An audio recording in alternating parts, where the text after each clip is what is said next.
শীত মৌসুমের আমেজ শেষ না হতেই রাজধানীর বাজারে সবজির দাম বাড়তে শুরু করেছে। গত ২-৩ সপ্তাহের ব্যবধানে প্রায় প্রতিটি সবজির দাম কেজিতে ১০ থেকে ২০ টাকা পর্যন্ত বেড়েছে।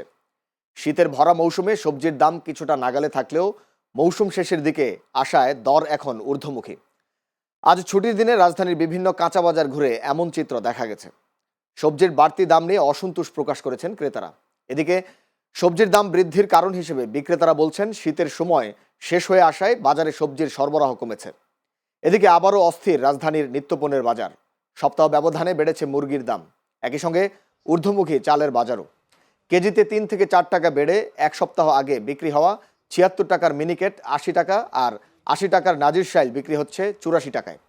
খুচরা বিক্রেতারা বলছেন পাইকারি পর্যায়ে চালের দাম বাড়ায় এর প্রভাব খুচরাতেও পড়েছে। এছাড়া রমজানকে কেন্দ্র করে কেজিতে ১০ থেকে ১৫ টাকা বেড়ে চিনি বিক্রি হচ্ছে ১১০ থেকে ১১৫ টাকায়।